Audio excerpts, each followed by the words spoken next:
Hello everyone, welcome to a very glamorous video. So আজকে অনেক দিন পর নিজের ভিডিও শেয়ার করছি অ্যান্ড তাও আবার আগাম একটু সতর্কবার্তা দিয়ে দিই যে হ্যাঁ আজকে কিন্তু আমাকে খুবই সুন্দর লাগতে চলেছে। যাই হোক আর বেশি ভাট না বকে চলো স্টার্ট করি। আমি শুরু করেছিলাম ইন্ডালজিওর রোজ গোল্ড অয়েল, আর যে মিস্টেকটা আমি তোমাদেরকে করতে আগের ভিডিওতেই মোস্ট প্রবলি বারণ করেছিলাম সেই মিস্টেকটাই আমি এই ভিডিওতে করেছি, কারণ এই ভিডিওটা অনেকদিন আগেই শ্যুট করা ছিল। অ্যান্ড যেটা আমি বলেছিলাম যে রিসেন্ট টাইমে আমি প্রাইমার ইউজ করতে ভুলে যাচ্ছি নিজের ফেসে, অবভিয়াসলি ব্রাইটদের নয়।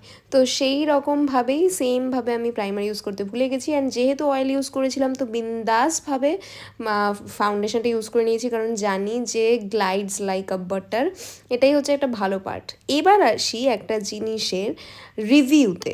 তো রিভিউ ভিডিও অনেকদিন করা হয় না, বাট এই ভিডিওর মাধ্যমেই একটা জিনিসের রিভিউ ভিডিও করে দিচ্ছি। তো ফার্স্টে তো বলে দিই যে ফাউন্ডেশনটা ইউজ করেছিলাম সেটা ছিল মেবলিনের up to 30 hour foundation in the shade 220, যেটা হচ্ছে সুপার স্টে।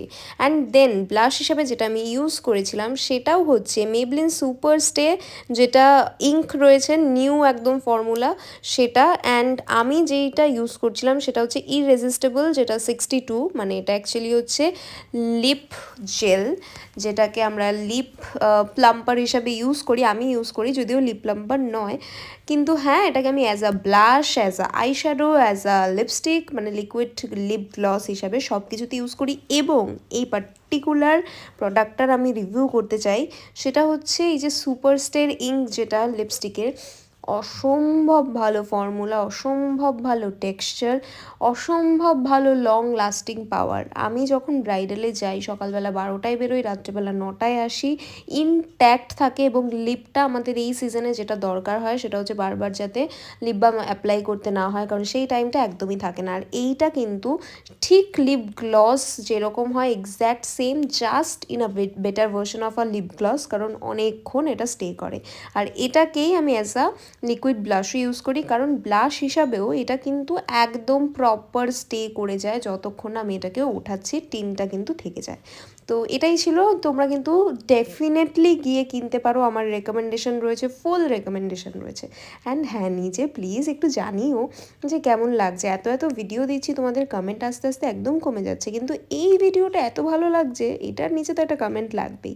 লেন্সের কালার অ্যাজ ইউজুয়াল ভুলে গেছি, লেন্সটা ছিল ফ্রম সোয়াতি কসমেটিক্স, কিন্তু শেডটা ভুলে গেছি, তো ওটার মেনশন করতে পারলাম না। অ্যান্ড এইটা ছিল মেকআপ ফরএভারের একটা লিকুইড লিপস্টিক, যেটা আমার রিসেন্টলি ভীষণ ফেভারিট। আমার স্কিন টোনে যারা রয়েছো ডেফিনেটলি চেক আউট করো, কারণ ভীষণ ভালো লাগে, স্পেশালি যারা একটু নিউড লিপস করতে পছন্দ করো তাদের জন্য। অ্যান্ড হ্যাঁ আরেকটা মাস্কারা যেটা রিসেন্ট টাইমে আমার পার্সোনাল ইউজে তোমরা সবসময় দেখতে পাচ্ছ, সেটা হচ্ছে এই ক্যারেক্টার কসমেটিক্সের এই মাস্কারাটা। অসম্ভব ভালো ফিনিশিং আসে, জাস্ট দেখো। আর এই আই মেকআপটাও আমার খুবই ভালো লেগেছিলো। চুলের হাল কার কার আমার মতো এই সিজনে সেটাও নিচে কমেন্ট করতে ভুলো না। আমার তো চুলে একদিকে হয়ে যাচ্ছে প্রচণ্ড পরিমাণ ট্যাঙ্গেলস, একদিকে হয়ে যাচ্ছে রাফ, সব কিছু একসাথে। যাই হোক, তো আর শাড়িটা ছিল from my own brand ash exclusive. তো নিচে অবশ্যই কমেন্ট করো এরকম সুন্দর একটা glowy glossy nude makeup look. তার সাথে জুয়েলারি ছিল ফ্রম মিশো।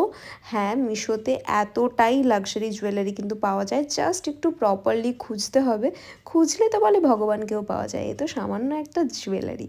তো তোমরা টোটাল লুকটা কেমন হয়েছে সেটা প্লিজ জানিও, কারণ তোমাদের যত বেশি কমেন্ট পাই তত সত্যি ভিডিও দিতে বেশি ভালো লাগে, ভিডিওর কন্টেন্ট অনেক ইমপ্রুভ করতে ইচ্ছে করে। আর যদি তোমাদের কমেন্ট ঠিকঠাক না পাই তাহলে একটা তো কোথাও গিয়ে ডিমোটিভেটেড হয়ে পড়ি। তো যাই হোক, এই যে দেখে নাও আমি একদম লোয়ার লেশ লাইন সিম্পল রেখেছিলাম আজকের মতো। তাহলে চলো টাটা।